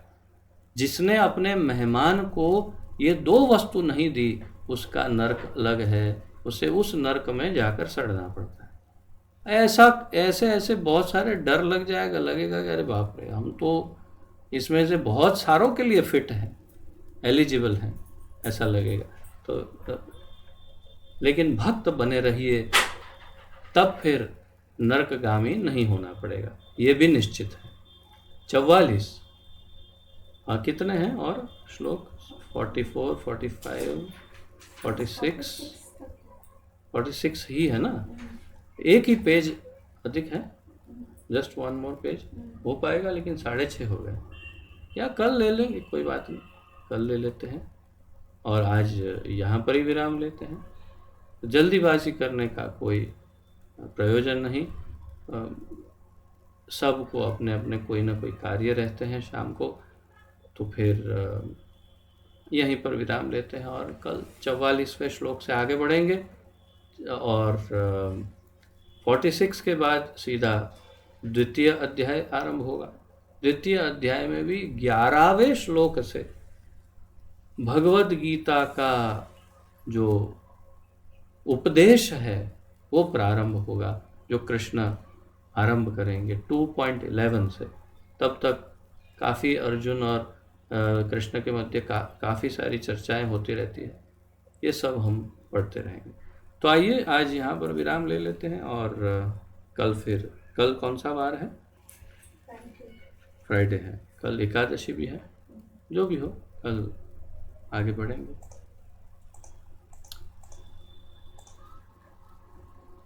तो आप सब अब अपना दर्शन करवा सकते हैं, अपने अपने कैमरा ऑन कर सकते हैं और किसी का यदि कोई प्रश्न आदि हो तो पूछ सकते हैं।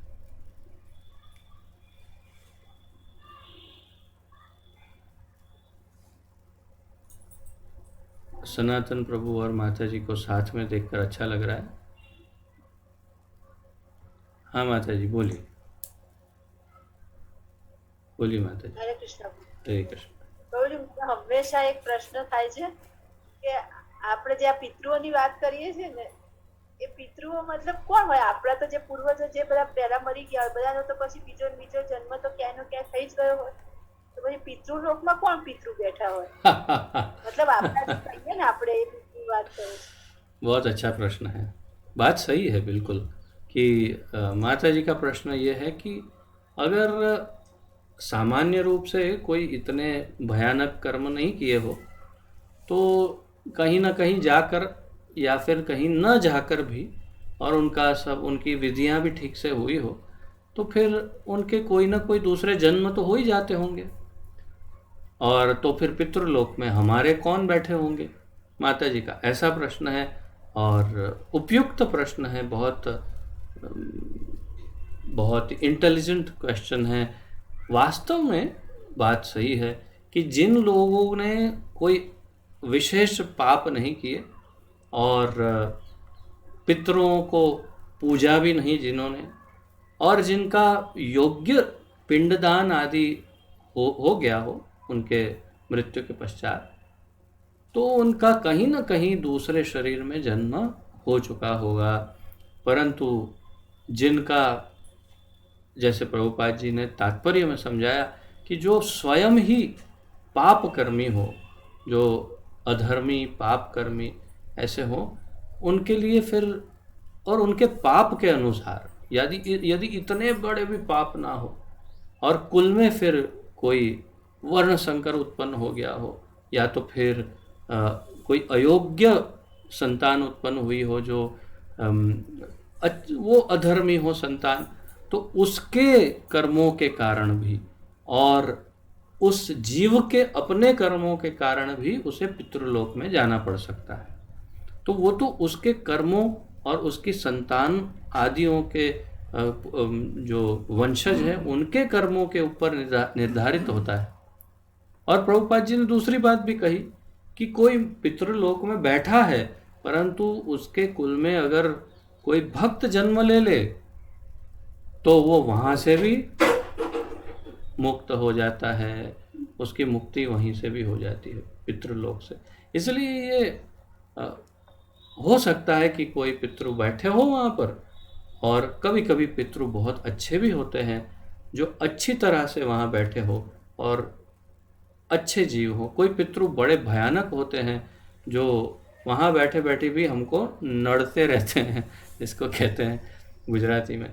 तो वो ये पूरी पितरों का एक पूरा क्या कहते क्लास लिया जा सकता है कि कौन वहाँ बैठा हो कौन नहीं बैठा हो। परंतु ये बात सही है, अगर सीधा सीधा चले हैं तो कहीं ना कहीं दूसरी जगह अपने रास्ते में पहुँच गए होंगे, और अगर नहीं तो फिर पाप की वजह से वो हमारे या उनके पापों की वजह से पितृलोक में अटक गए हो, ऐसा भी हो सकता है।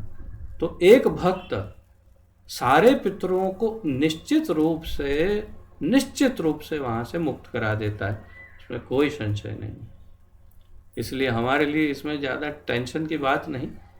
आप भक्त हैं तो सारे पूरे कुल का दोनों, और माताओं के लिए तो प्रभुपाद जी समझाते हैं दोनों कुलों का उद्धार करती है एक स्त्री, उसके उसके माता पिता का भी और पति का भी, दोनों कुल के सारे पितृ मुक्त हो जाते हैं अगर एक स्त्री भक्त हो जाए। इसलिए आपने तो दोनों ही कुलों का उद्धार कर दिया है, इसलिए आपको तो चिंता करने की जरूरत ही नहीं है। हाँ, विपिन बिहारी प्रभु।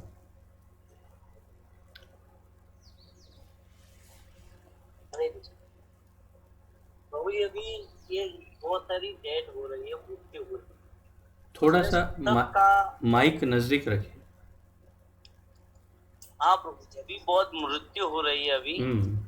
तो सूतक के लिए मुझे जानना था कि सूतक हमारे जो कुल का होता है, मतलब जो भाई का अंकल के उसके उसमें ही लग सकता है, या कोई मामा का भाई या उनकी पत्नी और अपने भाई उनके तो वैसे तो ये प्रश्न इस विषय से संबंधित नहीं है, परंतु हमें तो केवल अपने पिता के ही कुल का सूतक लगता है, और जैसे मामा की साइड का, तो उस साइड का सूतक हमें नहीं लगता। और अर्थात एक पुरुष की बात कर रहा हूँ, स्त्री को अपने माता पिता के साइड का 3 दिन तक सूतक लगता है और फिर वो सूतक मुक्त हो जाती है। ऐसे ऐसे कुछ कुछ नियम हैं। तो जैसे कि यदि कोई पुरुष के सास ससुर या कोई गुजर जाए तो भी उसे सूतक नहीं लगता। तो सिर्फ उसके कुल में दूर दूर तक के भी कोई चाचा भाई ये वो गुजर जाए तो भी सूतक लग जाता है। एक ही कुल 7 पीढ़ी तक ऐसा कहते हैं कि अवश्य लगता है कुल ये सूतक। तो इस प्रकार नियम है। और जो मामा की साइड है उसमें हमें, क्योंकि वो पूरा कुल ही अलग है, तो उसमें सूतक नहीं लगता है। जहाँ दूसरा मेरा प्रश्न है, हाँ। मुझे दूसरा मेरा प्रश्न है, यहाँ पे आपने बताया यहाँ स्थूल शरीर और सूक्ष्म शरीर, तो वो बारे के उन दोनों के बारे में थोड़ा समझाएंगे गुरु जी? स्थूल शरीर क्या होता है और सूक्ष्म शरीर क्या होता है? मुझे बहुत आश्चर्य हो रहा है, मैं आपकी निंदा तो बिल्कुल नहीं कर रहा हूँ, लेकिन मुझे ये आश्चर्य है कि आपने भागवत इतना सारा पढ़ लिया, चैतन्य चरितामृत इतना ज़्यादा पढ़ लिया, भगवत गीता तो न जाने कितनी बार पढ़ी होगी, तो अभी तक ये कैसे समझ में नहीं आया कि स्थूल क्या है सूक्ष्म क्या है? हाँ प्रभु, यही मैं समझ नहीं पा रहा हूँ। कई बार बार पढ़ने में मेरे आता है स्थूल शरीर और ये आता है, लेकिन मेरे ये पूरी समझ के बाहर जा रहा है, इसलिए मैंने कब से मेरा बहुत ही आसानी से मैं आपको अगर बताना चाहूँ तो 5 महाभूत 5 तत्वों से जो बनता है, पृथ्वी जल आकाश वायु आदि, ये 5 तत्वों से जो बनता है वो स्थूल शरीर है, और मन, बुद्धि और अहंकार से बनता है वो सूक्ष्म शरीर है। बहुत ही आसान इसकी व्याख्या है, एकदम सरल व्याख्या। मन, बुद्धि, अहंकार से जो बना वो सूक्ष्म शरीर है, और 5 स्थूल तत्वों से जो बनता है वो स्थूल शरीर है। इतना ही। सूक्ष्म शरीर स्थूल शरीर के अंदर होता है, और सूक्ष्म शरीर के अंदर जीवात्मा होता है, और जीवात्मा के कारण सूक्ष्म शरीर है, और सूक्ष्म शरीर इस स्थूल शरीर को आकार देने में कारगर रहता है। यानी कि ये स्थूल शरीर चल रहा है क्योंकि सूक्ष्म शरीर चल रहा है, मन, बुद्धि, अहंकार, और मन, बुद्धि, अहंकार का नायक जीवात्मा है, और जीवात्मा स्वतंत्र है, और यदि वो भगवान के ऊपर आधार रखता है तो वो सूक्ष्म शरीर भी शुद्ध कर सकता है, और सूक्ष्म शरीर शुद्ध हो जाने पर स्थूल शरीर भी शुद्ध हो जाता है। परंतु गोलोक धाम जाने के समय न स्थूल और न सूक्ष्म, दोनों में से किसी शरीर का कोई कार्य नहीं होता। वहाँ पर दिव्य शरीर प्राप्त होता है। आशा है इतना सरल। अरे बहुत ही सुंदर। धन्यवाद। मैं बस यही नहीं समझ पा रहा था, क्योंकि मैंने इतना पढ़ा, तो जब भी पढ़ता था तो ये शब्द आते थे तो मैं बहुत संकोच करता कि इसका मतलब क्या होता है। मैं जैसा आपने कहा पंचभूतों का, वो भी मैंने पढ़ा, लेकिन मेरी समझ में नहीं आ रहा था। आज तुमने इतनी इजी तरीके से समझा ना, यही मैं समझना चाहता था। हरे कृष्णा। धन्यवाद। ठाकुर जी ने समझाया, सब प्रभुपाद की समझ है। धन्यवाद। और किसी का कोई प्रश्न आदि हो तो पूछ सकते हैं, अन्यथा विराम लेते हैं। You had some question. Yeah. The body, the soul leaves the body. In case even if it doesn't get the body, it's a ghost. So, but then श्राद्ध में ये सब जो खिलाना पिलाना होता है, so how does that accepts it? How can it eats and how can it drinks and that? प्रश्न ऐसा है कि जो भूत या प्रेत हैं या पितरों कहो, उनके स्थूल शरीर तो नहीं है, तो उनको जब कुछ अर्पण किया जाता है तो प्राप्त कैसे करते हैं? तो इसका एक उदाहरण है कि जब हम यज्ञ करते हैं और इसमें घी की आहुति दी या कुछ अन्न डाला, तो देवी देवता तक कैसे पहुंचता है? स्पिरिचुअल ही है, और ये ही है, उनका भी स्पिरिचुअल ही बॉडी है, उनके पास भी सूक्ष्म शरीर है। और इसीलिए जब हम यज्ञ करके घी और जैसे आहुति देते हैं, उसी प्रकार यज्ञ, ये क्या कहते हैं, अग्निदेव जो है, वे स्वयं उस आहुति को उस देवता तक पहुंचा देते हैं, और देवता उसका भक्षण करते हैं या उसे खाते हैं और तृप्त होते हैं। उसी प्रकार पितृ, प्रेत, भूत, देवता, गंधर्व, किन्नर या महादेव, ब्रह्मा जी या साक्षात भगवान, जिनको भी हम श्रद्धापूर्वक जो अर्पण करते हैं, वो आध्यात्मिक नियमों और भौतिक नियमों के अनुसार सब अपना अपना भाग प्राप्त कर पाते हैं, लेकिन योग्य विधि के द्वारा ही अर्पण करने से वो प्राप्त कर सकते हैं। आप केवल एक गिलास पानी रखो और उस पर नाम लिखो, मेरे फलाना दादा, और फिर नाम रख दो। अब ये वो दादा का पानी है, तो वो दादा कभी नहीं पी पाएगा। उसके मंत्र उच्चारण और योग्य मंत्रों के द्वारा उनको जब अर्पण किया जाए, तभी वास्तव में वो पूर्ण होता है। और इसलिए किसी ब्राह्मण को बुला करके योग्य विधि और मंत्रों के द्वारा श्राद्ध आदि कार्य करने से ही वो सिद्ध होता है, अन्यथा सिद्ध नहीं होता। परंतु मैं मेरे परिवार में इतना अधिक उस पर ध्यान नहीं देता। क्यों? क्योंकि जानता हूँ कि हम कृष्ण भक्त बनने का प्रयत्न कर रहे हैं, और मेरे प्रयत्न मात्र से शायद ठाकुर जी, अगर कोई पितृ होते तो उन सबको अब तक मुक्त कर ही दिया होगा, ऐसी आशा रखता हूँ। इसलिए ज़्यादा कुछ नहीं, जो भी थोड़ा बहुत करते हैं, परंतु जो सामान्य जीवन जीते हैं उनको तो विधि पूर्वक, मंत्र पूर्वक और यज्ञ पूर्वक, यज्ञ के साथ उन्हें आहुति देना चाहिए, तब जाकर उनके पास वो सब पहुंचता है। ये शास्त्रिक नियम है कि अग्नि ही सब जगह सब कुछ सबको पहुंचा देती है।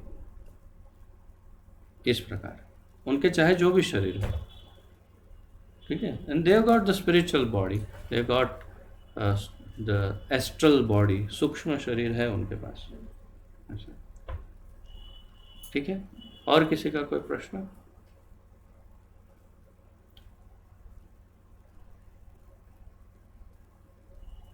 संकोच मत करिए, प्रश्न है तो पूछ लीजिए। स्पिरिचुअल बॉडी है तो फिर it doesn't harm any like the family, right? No no, they can harm, why not? But spiritual है वो श्राप दे सकते हैं ना। आध्यात्मिक बॉडी का अर्थ ये नहीं कि भगवान का बॉडी है, भूत का बॉडी भी नहीं, आध्यात्मिक बॉडी नहीं है, स्पिरिचुअल बॉडी है, डिवाइन बॉडी नहीं है। अर्थात क्या कहते हैं उसे, स्पिरिचुअल, सूक्ष्म शरीर है उनका, अर्थात स्थूल नहीं है तो कोई बात नहीं, सूक्ष्म शरीर है, उससे श्राप दे सकते हैं। जैसे देवी देवताओं के अलग अलग शरीर है जो हमें दिखाई नहीं देते, परंतु उनके पास वो अपने अनुरूप शरीर है, उससे श्राप दे सकते हैं वो। और ये भी सब शास्त्रों में वर्णन है कि वो कैसे श्राप देते हैं, कैसी गालियाँ देते हैं पितृ, वो सब वर्णन है। गरुड़ पुराण आदि, शायद मेरे जहाँ तक मुझे स्मरण है, कई शास्त्रों में ये वर्णन है कि वो कैसे कैसी यातना भोगते हैं और कैसे कैसा श्राप देते हैं, और फिर so that is all possible. Okay, किसी का प्रश्न ना हो तो फिर विराम लेते हैं। हाथ किसी का दिखाई दे रहा है, अंधेरे में मत रखो भाई, हाथ ऐसे ऊपर करो, पूरा ऐसे ऐसे हिलाओ कैमरा के सामने तो दिखाई देगा। कैमरा के सामने घुमाओ हाथ, कैमरा के सामने ऐसे ऐसे घुमाओ। कैमरा पता है ना कहाँ है मोबाइल में, उसके सामने लेके आओ।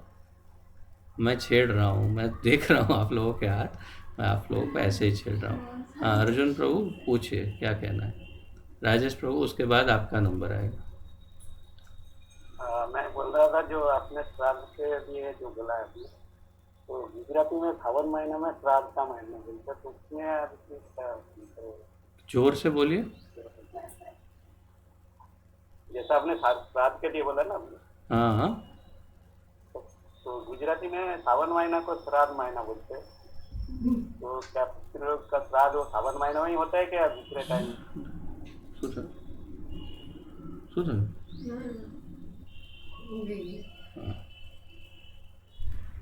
तो क्या कह रहे हैं?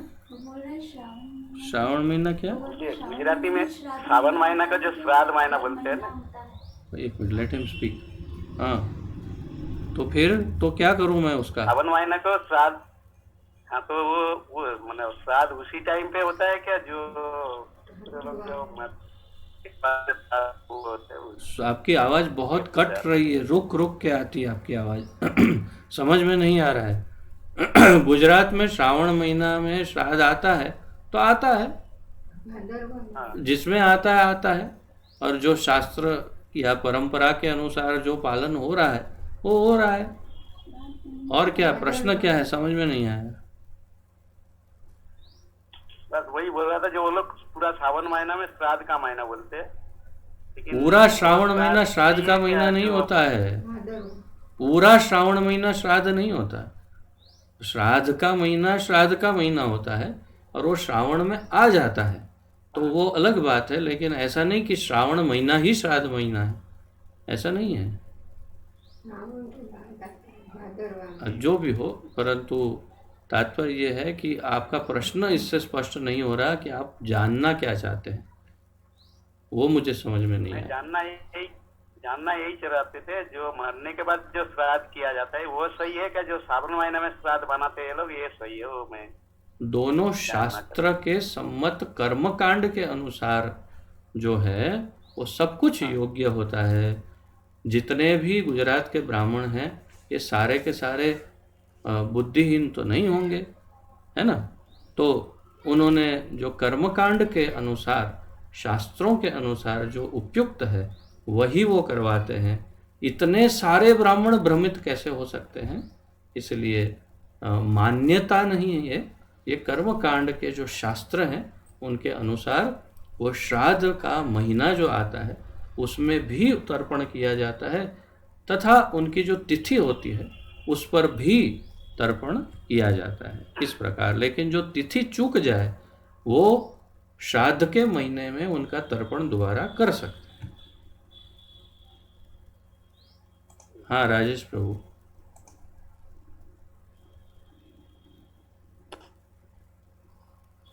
हरे कृष्ण स्वामी, नमो जय श्री प्रभुपाद। प्रभु जी, प्रश्न है जैसे जन्म देने वाला जननी का गर्भ में जब संतान आता है तब भगवान ने उसका एक स्थिति बनाया है। उसका जन्म होने के बाद उसका कब देहोत्याग होगा। तो अभी जैसा कोरोना का माहौल चल रहा है तो उनका तो जन्म तो हुआ है कभी ना कभी, लेकिन अभी जो लोग अपना देहोत्याग कर रहे हैं तो उसका भगवान ने उतना स्थिति रखा था कि कोरोना में जाएगा ऐसा। क्या ये कोई भी जैसा कोई अच्छा कोई भक्ति ऐसा कोरोना में पीड़ित है तो ये सब स्थिति कैसे होता है कि अपना कर्मों का हिसाब से ऐसा भोगना पड़ता है ऐसा? दोनों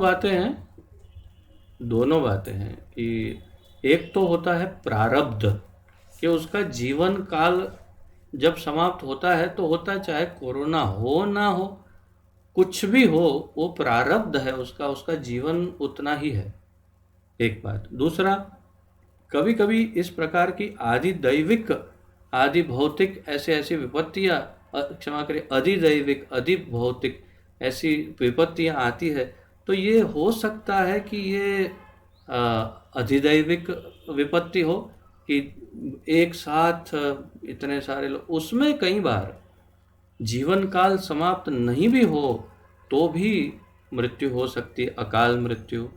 तो ये जैसे दुर्घटना में होती है, एक्सीडेंट में मृत्यु हो जाती है, कभी कभी अकाल मृत्यु हो सकती है। तो फिर प्रेत योनि या पितृ योनि या भूत योनि में घूमना पड़ सकता है थोड़ा समय, परंतु ये सब सामान्य जीवों की बातें हैं। और मुख्य रूप से इसके मूल में उनके अपने ही पाप हैं, उनके अपने ही पाप कर्म, और उसमें भी मूल रूप से मांसाहार ही उसका मूल है, उसमें कोई संशय नहीं। और मांसाहार के कारण ये महामारी सब जगह फैली है। और दूसरा, वर्ण संकर प्रजाति के कारण ये सब फैला है। परंतु जो भक्त अगर ग्रसित होते हैं इससे, तो वो ठाकुर जी के साथ उनकी क्या लीला है वही जानते हैं। जैसे मुझे 3 बार हुआ, परंतु मैं जानता हूँ कि मेरी चेतना में क्या परिवर्तन आया। बहुत सारे रियलाइजेशन होते हैं भक्तों को, अनुभूतियाँ होती है, बहुत सारा उसे ज्ञान जैसे प्राप्त हुआ हो, उसे बहुत कुछ नवीनताएं, भक्ति में कुछ नवीनताएं प्राप्त होती है, ऐसा मुझे लग रहा है। जो मेरा अनुभव है कि भक्ति नवीन हो जाती है और सीरियसली वो भक्ति करने लगता है। तो भगवान उसके शुद्धिकरण के लिए उसे शायद ये देते हैं कि इसे शुद्धिकरण की आवश्यकता है, ये दे दो, अच्छा चल रहा है, अभी बढ़िया कोरोना सीजन चल रहा है, दे दो, उसको भी दे दो, और फिर ठीक कर देते। और किसी किसी भक्त को जिन्हें बहुत बहुत ही अधिक प्रिय प्रेम करते हैं ठाकुर जी, उन्हें भी कहता, अरे बढ़िया कोरोना चल रहा है, इसे ले लेते हैं, आ जाओ, इसको बुला लेते हैं। और अपने प्रिय भक्तों को इसी कोरोना के माध्यम से बुला भी लेते हैं। तो ये ठाकुर जी की और भक्तों की लीला है। परंतु सामान्य लोगों के लिए ये अपना प्रारब्ध तथा अपने पाप कर्मों का फल ही मात्र है और कुछ नहीं है, ये निश्चित है। ठीक है प्रभु, और कुछ? तो किसी और का कोई प्रश्न?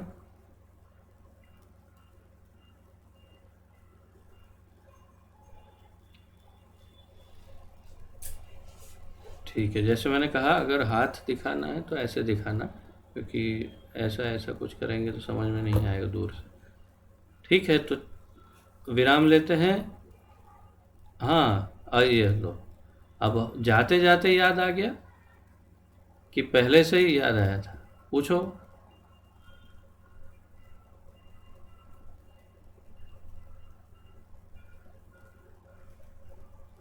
पूछिए। मैंने अनम्यूट तो करना पड़ेगा ना। हाँ, आप बोलिए। हरे कृष्ण प्रभु जी, दंडवत प्रणाम। दंडवत। जय जय जय। प्रभु जी, मैं पूछना चाहता हूँ, सोहा और साहा दोनों में से अर्थ क्या है? किसका? अंत क्या है? एक होते हैं साहा, एक होते हैं सोहा। सोहा क्या होता है मुझे पता नहीं है। स्वाहा, अच्छा, स्वाहा पता है, लेकिन जैसे सोहा हम- पता नहीं है। जैसे हम यज्ञ करते हैं, क्या डालते हैं? सोहा बोलते हैं, साहा बोलते हैं? स्वाहा। साहा, स्वाहा। स्वाहा हम्म। एक ही शब्द होता है, दोनों नहीं होता। एक ही शब्द है ये। जैसे आप यज्ञ बोले अभी, तो बंगाल में यज्ञ बोलते हैं, कहीं पे यज्ञ बोलते हैं, गुजरात में यज्ञ बोलते हैं, कहीं पे यज्ञ बोलते हैं। इस प्रकार इसके अलग अलग उच्चारण हैं। इसी प्रकार स्वाहा ये मूल शुद्ध शब्द है, उसके अलग अलग उच्चारण अलग अलग प्रांतों में लोग कर सकते हैं, परंतु शब्द केवल एक ही है, स्वाहा। और स्वाहा ये वास्तव में अग्निदेव की एक प्रकार से पत्नी की तरह है, कि जो जैसे ही हम स्वाहा कहते हैं तो ये स्वाहा देवी जो अर्पण है, उस अर्पण को लेकर के अग्निदेव को देकर फिर अग्निदेव उसे उस देवता या जो भी है उन तक या ठाकुर जी तक पहुंचा देते हैं। तो ये संबंध है यज्ञ में स्वाहा का और अग्निदेव का। ठीक है, ठीक है, बहुत संक्षिप्त में समझाया, नहीं तो बहुत कुछ समझाना पड़ेगा, लेकिन इतना ही पर्याप्त है अभी के लिए। ठीक है प्रभु जी। और किसी का कोई प्रश्न? आज मुझे बड़े प्रसन्नता हो रही है, प्रश्न पूछते हैं तो लगता है सब सीरियसली सुन रहे हैं और अच्छा लगता है।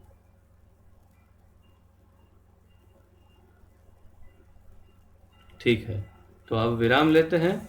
और मेरे पास आज कार्य, सेवा कार्य थोड़ा अधिक है, तो आप सब मिलकर के समूह नाम जप करिएगा। मैं आप सबसे आज्ञा लूँगा और प्रणति निवेदन करते हैं।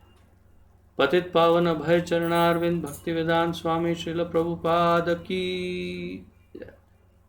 पतित पावन गुरुदेव की जय।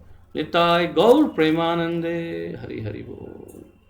आप सबका बहुत बहुत धन्यवाद और आप सबको कोटि कोटि दंडवत प्रणाम। हरे कृष्ण।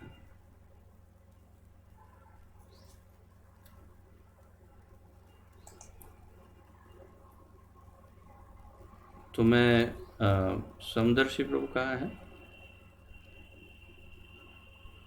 है समदर्शी प्रभु? नहीं है। तो अक्षय प्रभु, आपको मैं ये बनाता हूँ एडमिन और मैं निकलता हूँ।